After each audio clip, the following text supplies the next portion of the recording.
Students, welcome to the second part of the chapter Political Parties. In the first part, we have studied about what is political parties and its characteristics. Okay, in this part, we will discuss about some national parties that exist in our country. Okay, so first national party is Indian National Congress. The Indian National Congress was established in 1885. Indian National Congress ये party कब established हुई 1885 में. At the time of its establishment, Congress was an all-comprehensive movement working for national independence. See, हमने history में पढ़ा है कि हमारे कंट्री को इंडिपेंडेंस दिलाने के लिए बहुत सारे जो है नेशनलिस्ट मूवमेंट किए गए. ओके, जैसे गांधी जी का क्विट इंडिया मूवमेंट, ओके, जब ब्रिटिश ने रूल किया था. तो इस तरह से 1885 में ये जब पार्टी स्टैब्लिश्ड हुई इंडियन नेशनल कांग्रेस, इसने ऑल कॉम्प्रहेंसिव मूवमेंट किए. ऑल कॉम्प्रहेंसिव मूवमेंट यानी जितने भी मूवमेंट किए गए, जैसे वर्कर्स ने किए, फार्मर्स ने किए, ओके, जितने भी मतलब प्री इंडिपेंडेंस यानी हमारी कंट्री जब आज़ाद नहीं हुई थी उसके पहले जितने भी मूवमेंट हुए वो किसने किया, ये पार्टी ने, इंडियन नेशनल कांग्रेस ने. ओके, और किसके लिए वर्क किया, वर्किंग फॉर नेशनल इंडिपेंडेंस यानी हमारे कंट्री को आज़ादी दिलाने के लिए. Okay, groups with different ideologies means ये जो नेशनलिस्ट मूवमेंट हुए हमारे देश को आज़ादी दिलाने के लिए जितने भी मूवमेंट हुए उसको कहा गया नेशनलिस्ट मूवमेंट. तो नेशनलिस्ट मूवमेंट में जो है डिफरेंट ग्रुप्स के पीपल भी यानी ग्रुप्स विद डिफरेंट आइडियोलॉजीज, जो पीपल नेशनलिस्ट मूवमेंट में जिन्होंने पार्टिसिपेट किया वो डिफरेंट आइडियोलॉजीज के थे. ओके, यानी उनकी जो विचारधाराएं थी वो डिफरेंट थी. Okay, and after independence the Congress emerged as a most dominant political party. हमने जैसे फर्स्ट पार्ट में ही पढ़ा कि इंडिपेंडेंस के बाद जब लोकसभा का इलेक्शन हुआ तो मेजॉरिटी किसको मिला, कांग्रेस पार्टी को. ओके, तो उस टाइम पे जो कंट्री पूरी तरह से किसके कंट्रोल में थी, कांग्रेस के, क्योंकि कांग्रेस पार्टी को मेजॉरिटी मिला था और उसने गवर्नमेंट फॉर्म किया. ओके, तो वही एक सिंगल पार्टी थी, सिंगल पार्टी ने डोमिनेटेड पार्टी थी यानी हमारे कंट्री में रूल जो है और हमारे कंट्री का जितना भी जो एडमिनिस्ट्रेशन है वो किसके हाथ में था, कांग्रेस के. Okay, the party from the beginning follows the policy of secularism, all round development, equal rights and welfare for minorities and disadvantageous sections of the society. See, जब ये पार्टी को मेजॉरिटी मिला तो स्टार्टिंग में means the party from the beginning यानी starting में इसने किसको फॉलो किया, जैसे कि पॉलिसी ऑफ सिक्योलरिज्म. सिक्योलरिज्म का मतलब क्या होता है कि हमारे कंट्री में जो है डाइवर्सिटी है. ओके, लैंग्वेजेस की, कल्चर, ट्रेडिशन, ओके, अलग अलग कास्ट के लोग रहते हैं, रिलीजन के लोग होते हैं. तो सिक्योलरिज्म का मतलब ये है कि जितने भी रिलीजन के लोग रहते हैं जैसे हिंदू, मोमेडियन, सिख, ईसाई, ओके, तो सबको इक्वल ट्रीट करना, सारे रिलीजन को इक्वल ट्रीट करना, उसको क्या कहा जाता है, सिक्योलरिज्म. ऑल राउंड डेवलपमेंट यानी इस पार्टी ने चाहा था कि चाहे वो रिच हो, पुअर हो, सोसाइटी में जो भी लोग रह रहे हो, वीकर सेक्शन हो, ओके, सबका बराबर से यानी इक्वली डेवलपमेंट होना चाहिए. तो ऑल राउंड डेवलपमेंट चाहा इस पार्टी ने. Equal rights and welfare for minorities, minorities जैसे कि किसी भी रिलीजन का अगर कंट्री में पॉपुलेशन 50% है यानी कम है, ठीक है, सिर्फ 50% है तो उसको माइनॉरिटीज़ कहा जाता है. जैसे कि गवर्नमेंट ने माइनॉरिटीज़ किसको कहा है, मोमेडियंस को. ओके, तो उनके लिए भी जो है माइनॉरिटीज़ के लिए भी equal rights and welfare provide करना, माइनॉरिटीज़ के वेलफेयर के लिए काम करना. ओके, वेलफेयर का मतलब क्या होता है, health and happiness. Okay, and disadvantageous sections of the society. अब डिसएडवांटेजियस सेक्शन में कौन आएंगे, पुअर और फिजिकली हैंडीकैप, जिनको जो है अपॉर्चुनिटीज़ नहीं दी जाती है. तो स्टार्टिंग में जो है जब ये Congress, Indian National Congress party establish हुई तो इसने ये सब जो हम देख रहे हैं जैसे policy of secularism, all round development, इस पे फोकस किया. ओके, इसको फॉलो किया. And accordingly Congress has organised various programmes to achieve those objectives. और ये कांग्रेस पार्टी के ऑब्जेक्टिव्स थे जैसे कि हमने देखा policy of secularism, all round development, equal rights and welfare for minorities and disadvantageous sections of the society, ये इंडियन नेशनल कांग्रेस के ऑब्जेक्टिव्स थे। तो वो ऑब्जेक्टिव्स को अचीव करने के लिए कांग्रेस पार्टी ने क्या ऑर्गेनाइज किया, various programmes. Okay, the party believes in democratic socialism. ये पार्टी जो है किस पे बिलीव करती है, डेमोक्रेटिक सोशलिज्म। सोशलिज्म मतलब क्या होता है, जैसे कंट्री का जो वेल्थ है, तो वेल्थ में जो है इक्वली राइट होता है, चाहे वो रिच हो चाहे वो पुअर हो।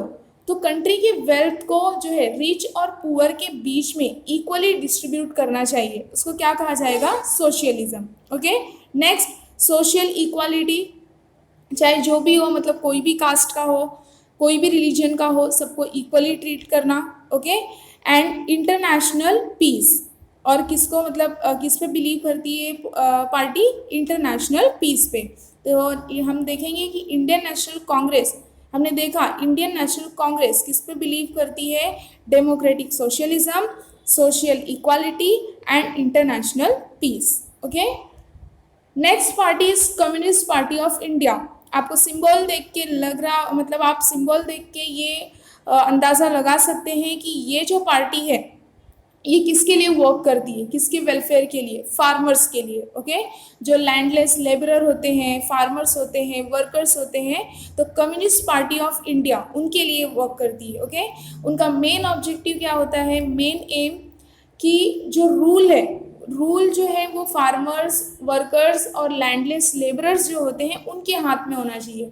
जैसे बड़े बड़े बिजनेसमैन हैं, ओके, तो ये फार्मर्स वर्कर्स को टॉर्चर कर सकते हैं, जो ज़मींदार्स होते हैं ये लोग टॉर्चर कर सकते हैं, ठीक है, तो उनके हाथ में रूल नहीं होना चाहिए। इसलिए ये जो पार्टी है कम्युनिस्ट पार्टी, ये किसके लिए वर्क करती है, वर्कर्स, फार्मर्स और लैंडलेस लेबरर्स के लिए। Okay, this party based on the communist ideology was established in 1925। ये जो पार्टी है कम्युनिस्ट पार्टी ऑफ इंडिया, ये किस पे बेस्ड है, कम्युनिस्ट आइडियोलॉजी पे। ओके, तो कम्युनिस्ट आइडियोलॉजी का मतलब क्या होगा यहाँ पे, कि किसके लिए वर्क करती है, फार्मर्स, वर्कर्स और लैंडलेस लेबरर्स के लिए। और ये पार्टी कब स्टैब्लिश्ड हुई थी, 1925 में। It is an old party in India, ये जो है बहुत ही पुरानी पार्टी है इंडिया में। Okay, and this party works for the welfare of labourers and workers. और ये पार्टी जो है किसके लिए काम करती है, लेबरर्स और वर्कर्स के वेलफेयर के लिए। ओके, यानी कि उनके हेल्थ और हैप्पीनेस के लिए, खुशी के लिए।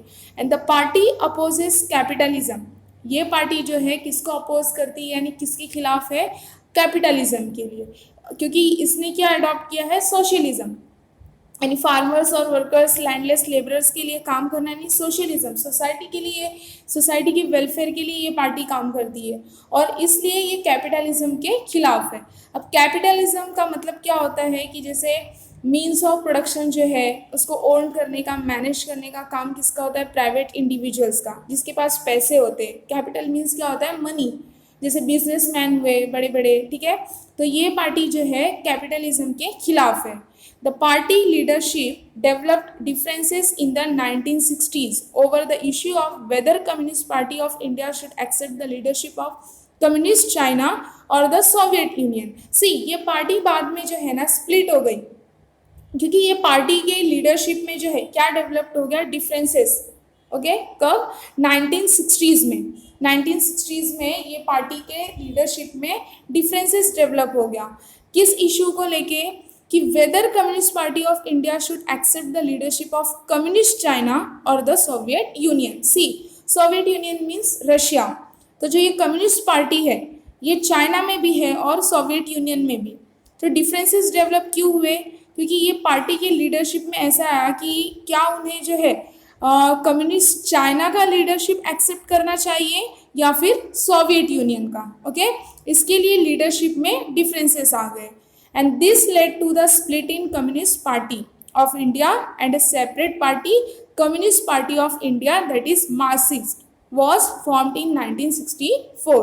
See, जब लीडरशिप में डिफरेंसेस आए, क्योंकि लीडरशिप मतलब लीडर ने ये सोचा कि क्या हमें जो है चाइना का कम्युनिस्ट पार्टी जो है एक्सेप्ट करना चाहिए या फिर सोवियत यूनियन का। ओके, तो ये पार्टी जो है कम्युनिस्ट पार्टी ऑफ इंडिया ये स्प्लिट हो गई, और स्प्लिट होने के बाद इसने एक सेपरेट पार्टी जो है फॉर्म किया इंडिया में, और उस पार्टी का नाम क्या है?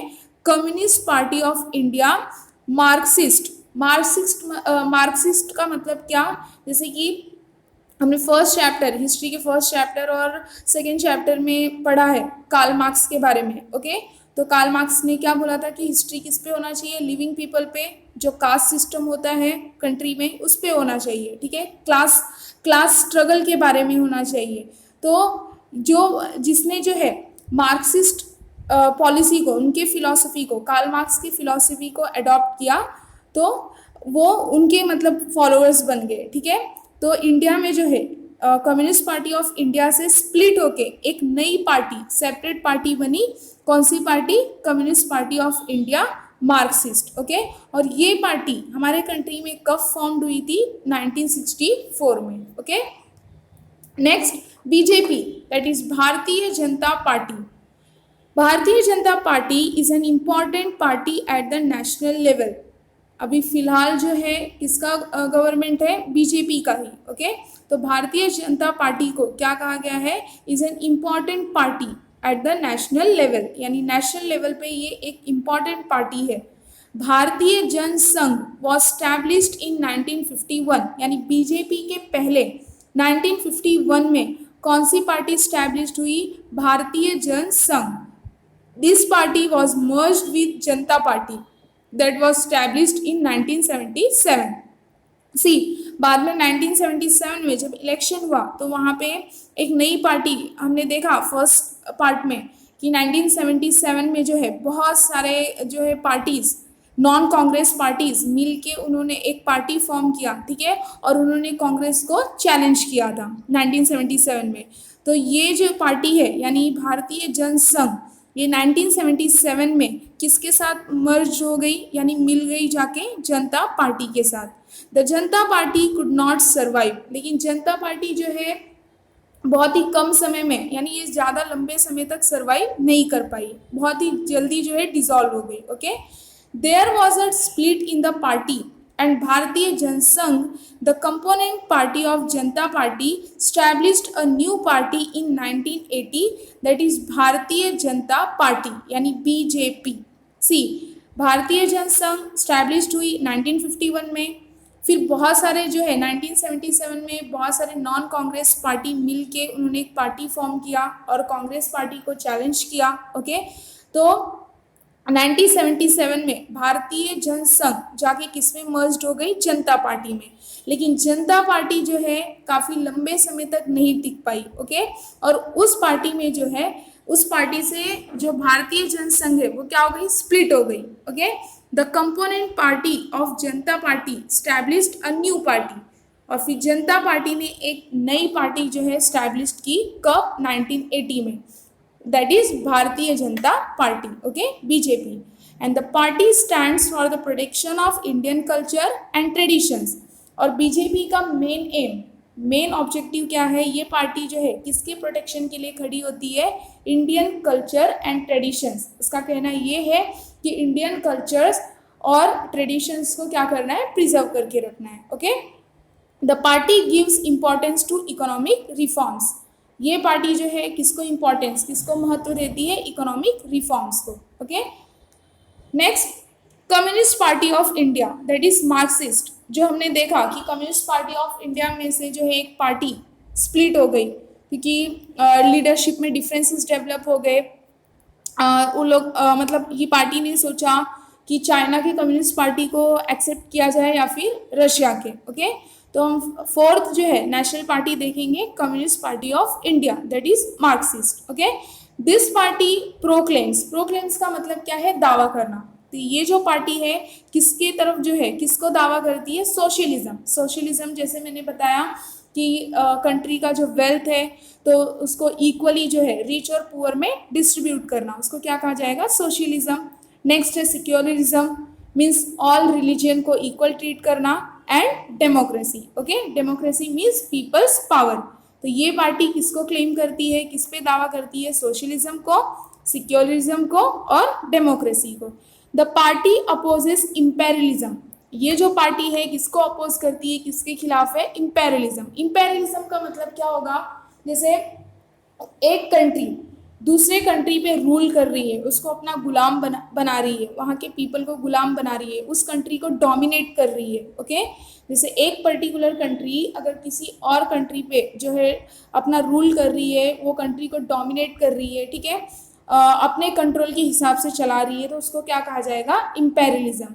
जैसे कि यूरोपियन कंट्रीज ने जो है, यूरोपियन नेशंस ने एशियन कंट्री और अफ्रीकन कॉन्टिनेंट पे क्या कॉलोनी सेटअप की थी, ओके, अपना रूल किया था वहाँ पे, तो उसको इंपेरियलिज्म कहा जाएगा। Next, party's policy is to protect the interest of workers, farmers and landless labourers. ये जो पार्टी है communist party of India Marxist, ये किसको प्रोटेक्ट करती है, किसके इंटरेस्ट को, इंटरेस्ट का मतलब यहाँ पे क्या होगा, वेलफेयर, यानी किसकी वेलफेयर के लिए काम करती है, workers, farmers and landless labourers. Okay, next party is Bahujan Samaj party.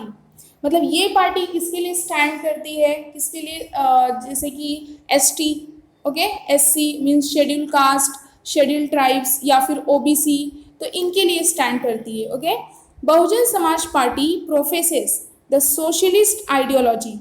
Bahujan Samaj party जो है मीन्स प्रोफेसेस का मतलब क्या होता है, दावा करना, मीन्स दावे के साथ कोई बात बोलना। ओके, तो बहुजन Samaj party professes the socialist ideology.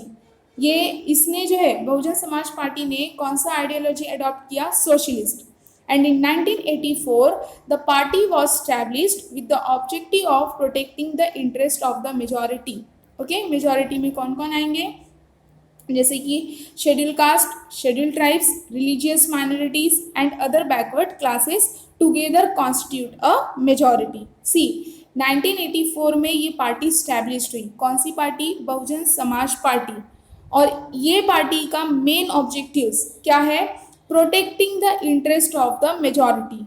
अब हम देखेंगे कि मेजॉरिटी में कौन कौन इंक्लूड है, schedule caste, schedule tribes, religious minorities and other backward classes means OBC.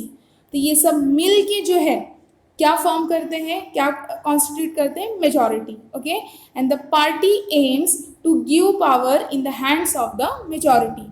और बहुजन समाज पार्टी का मेन एम्स है कि पावर जो है, सत्ता किसके हाथ में जाना चाहिए, मेजॉरिटी के, मीन्स किसके, schedule caste, schedule tribes, religious minorities और other backward classes. Okay, next, nationalist Congress party.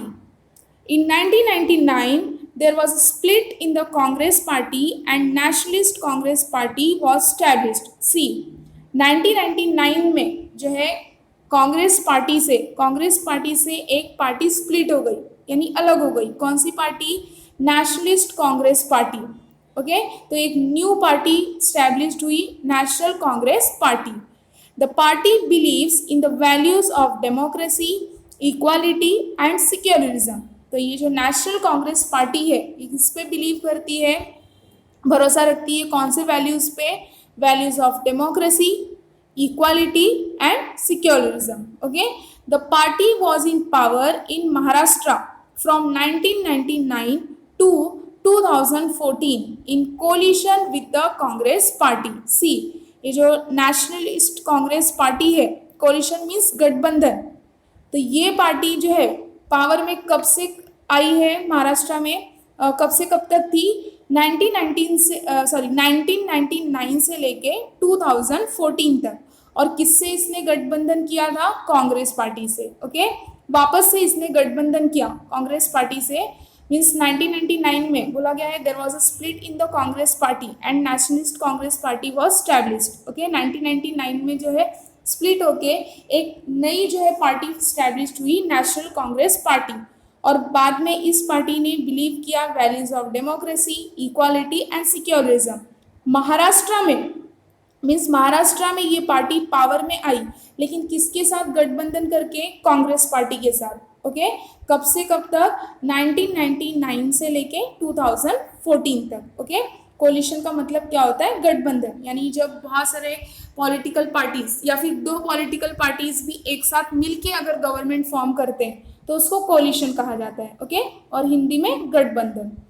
Nationalist Congress Party for a long period was also a part of coalition government led by Congress at center from 2004 to 2014. अभी तो हमने एक state का देखा, Maharashtra state का। जो nationalist Congress party है वो कांग्रेस पार्टी के साथ गठबंधन करके कब से कब तक पावर में थी, 1999 से लेके 2014 तक। लेकिन अगर सेंटर पे देखा जाए यानी पूरे सेंट्रल इंडिया पे मीन्स कंट्री पे, तो जो नेशनल कांग्रेस पार्टी है वो लॉन्ग पीरियड तक जो है कांग्रेस पार्टी के साथ कोलिशन इसने किया था। ओके, यानी 2004 से लेके 2014 तक क्या दिया है, nationalist Congress party for a long period was also a part of coalition government led by Congress at center. Okay, center में बोला है from 2004 to 2014. Okay, next Trinamool Congress. Okay, Trinamool Congress, All India Trinamool Congress party was established in 1998. Okay, तो जो ये Trinamool Congress है ये party कब established हुई, 1998 में। Election Commission gave the party recognition as national party in 2016. See, Trinamool Congress जो है ये पार्टी स्टैब्लिश तो हो गई थी 1998 में, लेकिन इलेक्शन कमीशन ने इसे नेशनल पार्टी की पहचान रिकग्निशन कब दी, 2016 में। ओके, तो 4 years पहले।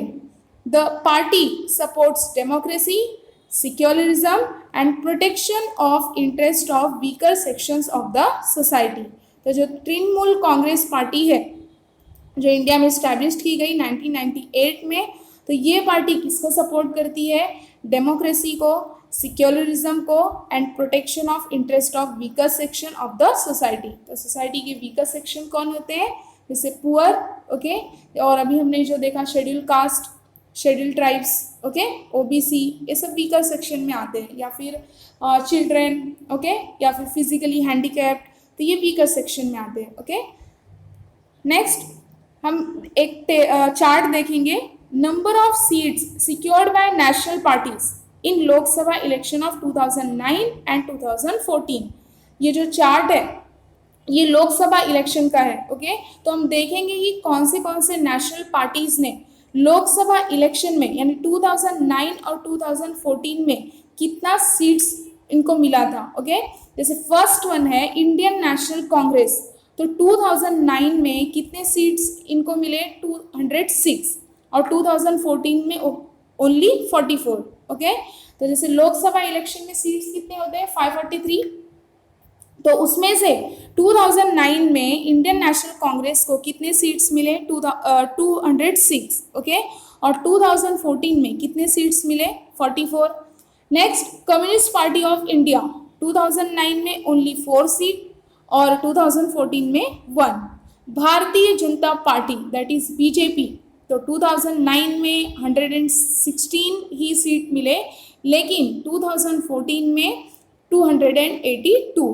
तो भारतीय जनता पार्टी को 2014 के लोकसभा इलेक्शन में जो है 282 सीट्स जो है मेजॉरिटी मिली, तब जाके जो है इसने गवर्नमेंट फॉर्म किया। Okay, next communist party of India that is Marxist, तो 2009 में कितनी सीट्स मिले, 16, और 2014 में ओनली 9। ओके, नेक्स्ट है बहुजन समाज पार्टी जो शेड्यूल कास्ट, शेड्यूल ट्राइब्स के लिए वर्क करती है, तो 2009 में 21 सीट्स और 2014 में dash. Okay, next nationalist Congress party जो कांग्रेस पार्टी से स्प्लिट हुई, तो 2009 में इस पार्टी को कितने सीट मिले, 9, और 2014 में 6। ओके,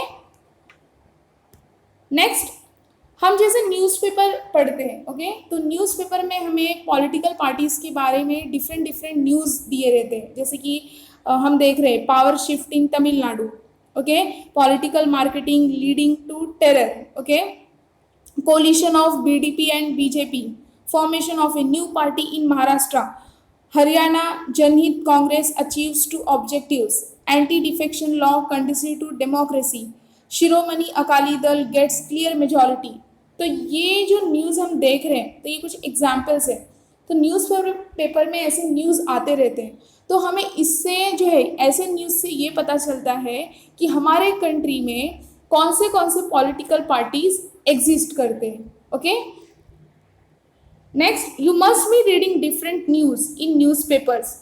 हम जो है न्यूज़पेपर्स में अलग अलग जो है न्यूज़ रीड करते हैं। Okay, through these news items we get information about various parties existing in different states of India. See, ये न्यूज़ आइटम जो अभी हमने स्टार्टिंग में देखे, ओके, तो ये न्यूज़ आइटम से हमें क्या इन्फॉर्मेशन मिलता है कि जो वेरियस पार्टीज़ है, यानी वेरियस पॉलिटिकल पार्टीज़, वो हमारे कंट्री में अलग अलग स्टेट्स में, यानी डिफरेंट स्टेट्स में कौन से पार्टीज एग्जिस्ट करते हैं। Okay, first, do these parties function only at state level. ये क्वेश्चन का आंसर आगे हम एक्सप्लेनेशन में देखेंगे कि क्या ये पार्टीज जो है, जो डिफरेंट पॉलिटिकल पार्टीज है हमारे कंट्री में, सिर्फ ये स्टेट लेवल पे ही काम करते हैं। Second, some state leaders are influential at national level while some have influence only at a state level. Why is it so? जो बोला गया है कि कुछ स्टेट लीडर्स जो होते हैं उनका प्रभाव जो है वो नेशनल लेवल तक होता है, और कुछ जो होते हैं वो सिर्फ स्टेट लेवल तक ही उनका प्रभाव रहता है। ऐसा क्यों? Okay, so with the help of such questions we will try to get information about various regional parties in India. तो ऊपर जो क्वेश्चंस दिए हैं वो क्वेश्चन के हेल्प से हम ये इंफॉर्मेशन लेंगे कि इंडिया में जो है वेरियस रीजनल पार्टीज भी होते हैं। ओके, अब तक तो हमने नेशनल पार्टीज के बारे में पढ़ा, लेकिन इंडिया में रीजनल पार्टीज भी होते हैं। We will study some of the regional parties from different parts of India. Okay, in India we find people speaking different languages and having different traditions and culture. हमारे India में diversity है, अलग अलग language के लोग होते हैं, अलग अलग कल्चर होता है, उनका ट्रेडिशंस अलग होता है, रिचुअल्स अलग होते हैं, ठीक है, रिलीजन के लोग होते हैं अलग अलग। तो इंडिया में जो है हमें कैसे पीपल देखने के लिए मिलते हैं जिनका लैंग्वेजेस जो है वो डिफरेंट होता है, उनके ट्रेडिशंस कल्चर सब डिफरेंट होते हैं। Okay, they belong to different parts of India.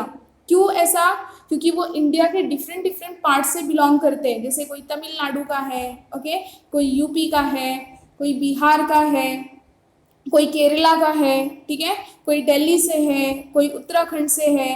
तो इसलिए उनका लैंग्वेजेस, ट्रेडिशंस और कल्चर सब अलग होते हैं। We see different regions have their own language. हमने ऐसे बहुत सारे रीजियंस भी देखे हैं जिनका खुद का लैंग्वेज होता है। Okay, you have already studied different geographical regions in Maharashtra.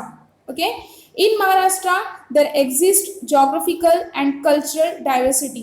Even Maharashtra में भी जो है geographical और cultural diversity है, state एक ही है। हमने जो है क्या बोला है, you have already studied different geographical regions in Maharashtra, means Maharashtra में different geographical regions है।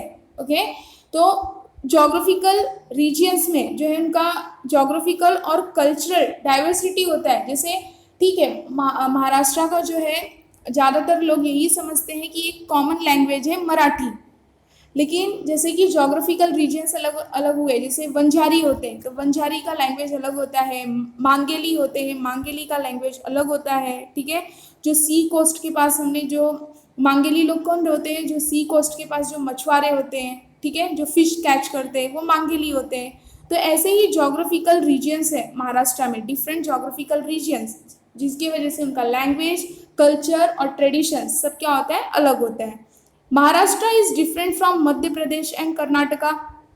महाराष्ट्र जो है हर एक मामले में मध्य प्रदेश और कर्नाटका से क्या है, डिफरेंट है।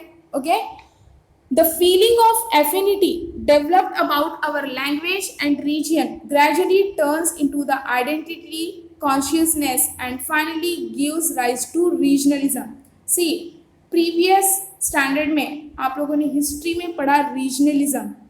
रीजनलिज्म मतलब क्या होता है कि अगर हम हद से ज़्यादा अपने रीजन से प्यार करने लगे, ओके, हमारा जो अट्रैक्शन है, हमारा जो फोकस है वो हमारे खुद के रीजन पे अगर जाने लगे, यानी हम सिर्फ और सिर्फ अपने रीजन के बारे में सोच रहे हैं, अपने रीजन को डेवलप करने के बारे में सोच रहे हैं और दूसरे रीजन पे ध्यान नहीं दे रहे हैं, ठीक है, ये नेचुरल, ये फैक्ट है कि जो जहाँ रहता है सिर्फ वहीं के बारे में सोचता है, उसी के डेवलपमेंट के बारे में सोचता है, ठीक है।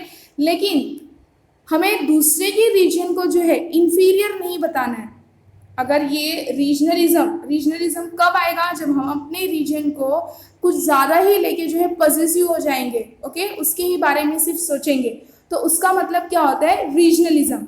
वहाँ पे क्या बात हो जाएगी, रीजनलिज्म। और दूसरे की रीजन को हम अंडर डेवलप समझ रहे हैं, ओके, वहाँ के पीपल को हम बुरी तरह से ट्रीट कर रहे हैं, सिर्फ अपने रीजन से प्यार कर रहे हैं, मीन्स हम ये लोगों को दिखा रहे हैं that I am Bengali, I am Marathi, I am Gujarati, तो ये गलत है, okay.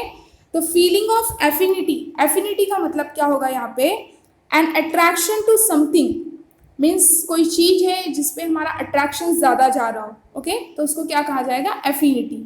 The feeling of affinity develop about our language and region. तो जब हम अपने लैंग्वेज और रीजन को डेवलप करने की सोचेंगे, ओके, हमारे जो है हमारा अट्रैक्शन किसके तरफ जा रहा है, हमारे खुद के लैंग्वेज और रीजन के तरफ। तो ग्रेजुअली का मतलब क्या होगा, स्लोली ये जो फीलिंग है, एफिनिटी की जो फीलिंग है वो टर्न हो जाएगी, मीन्स किसमें चेंज हो जाएगी, आइडेंटिटी कॉन्शियसनेस। आइडेंटिटी का मतलब क्या होगा, पहचान। कॉन्शियसनेस का मतलब क्या होता है, अवेयरनेस, ओके। तो हम जो है अपने आप अपनी पहचान बताने के लिए और भी ज़्यादा अवेयर होते जाएंगे, और हम लोगों को ये बताते जाएंगे that I am Bengali, I am Marathi, I am Gujarati, okay. तो ऐसे ये अगर फीलिंग आ गई, यानी जब ये एफिनिटी की फीलिंग चेंज हो गई, टर्न्स हो गई आइडेंटिटी कॉन्शियसनेस में, तो यहाँ पे क्या राइज हो जाता है, रीजनलिज्म। मीन्स वो एफिनिटी की फीलिंग जो है वो हद से ज़्यादा बढ़ गई, okay. People start thinking primarily about the interest and development of their own region.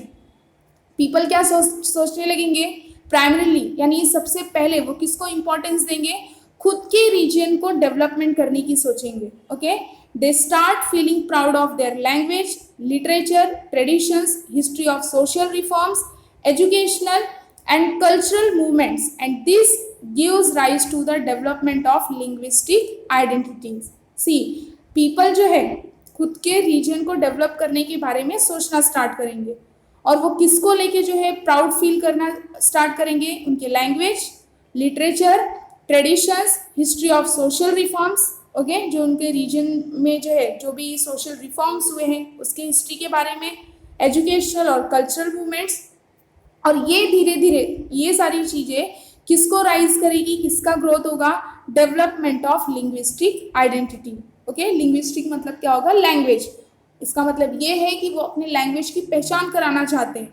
And regional identity develops from the consciousness about the development of a region and the feeling that people belonging to the region should have claim over recourses and employment opportunities. See, ये जो regional identity है ये किस में से develop होगी, from the consciousness about the development of a region. Means consciousness मतलब मैंने क्या बताया, अवेयरनेस। पीपल जो है अवेयर होते जाएंगे, जितना अवेयर होंगे तो वो अपने खुद के रीजन के डेवलपमेंट के बारे में सोचेंगे, ओके।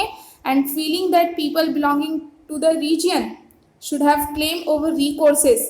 अगर जिस पीपल को अगर रीजन के बारे में, रीजन को डेवलप करने के बारे में ऐसी फीलिंग आने लगेगी, तो वो किस पे क्लेम करना चाहेंगे, recourses और एम्प्लॉयमेंट अपॉर्चुनिटीज। अब recourses का मतलब क्या होगा, a source of help in a difficult situation, जैसे कि ऑप्शन में अगर कुछ हुआ, या फिर एम्प्लॉयमेंट अपॉर्चुनिटीज।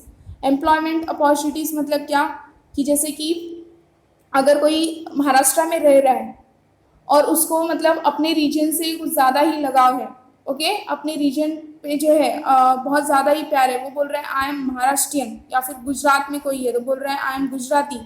तो अगर एम्प्लॉयमेंट अपॉर्चुनिटीज़ है, वहाँ पे अगर जॉब है, जैसे महाराष्ट्र में कोई जॉब है, गुजरात में कोई जॉब है, तो वो क्या सोचेगा कि वो अपॉर्चुनिटी सिर्फ उसको ही मिलना चाहिए, वो दावा करेगा, ओके। क्लेम मतलब क्या, दावा करना। वो क्लेम करेगा कि नहीं, वो जॉब अपॉर्चुनिटी सबसे पहले उसको ही मिलना चाहिए, क्योंकि वो उस पर्टिकुलर रीजन से जो है बिलोंग करता है। मीन्स वो महाराष्ट्र में अगर जॉब है तो वो मराठी पीपल है, यानी उसको जॉब अपॉर्चुनिटीज़ पहले मिलनी चाहिए। वो गुजरात में रह रहा है तो वो गुजराती है, तो वो जॉब अपॉर्चुनिटीज़ उसको पहले मिलनी चाहिए, okay. When linguistic, regional, cultural and other identities get connected, regional consciousness emerges as a stronger feeling. See, जब ये एक दूसरे से कनेक्ट होंगे, जैसे linguistic means language, regional, cultural and other identities get connected, जब ये सारी चीज़ें जो है एक दूसरे से कनेक्ट होंगी तो वहाँ पे क्या इमर्ज होगा, रीजनल कॉन्शियसनेस, और वो फीलिंग जो है और भी स्ट्रांग बन जाएगी। Okay, sometimes it gives rise to independent political parties और प्रेशर ग्रुप्स और मूवमेंट। कभी कभी तो ऐसा भी होगा, ऐसी सोच से, ऐसी थिंकिंग से, कि वहाँ पे इंडिपेंडेंट पॉलिटिकल पार्टी ही स्टैब्लिश हो जाएगी, या फिर प्रेशर ग्रुप्स, या फिर मूवमेंट्स ही होने लगेगा। ओके, आंदोलन। अगर कोई अपने रीजन के ही डेवलपमेंट के बारे में सोच रहा है, अपने ही लैंग्वेज का स्कोप बढ़ाना चाहता है, ठीक है, अपनी पहचान बताने के लिए दूसरे की रीजन को इन्फीरियर बता रहा है, तो वहाँ पे क्या हो सकता है, पॉलिटिकल पार्टी स्टैब्लिश हो सकती है, प्रेशर ग्रुप्स का मतलब क्या होगा कि वो ग्रुप जो दूसरे को प्रेशराइज करे, मूवमेंट्स यानी आंदोलन, वो भी शुरू हो सकता है। And all such developments aim at the protection of the interest of region. और ये जो डेवलपमेंट्स हम देख रहे हैं, इसका सारे डेवलपमेंट्स का मेन एम क्या है, protection of the interest of region. Okay, so hope you understood this part also. Thank you for watching this video.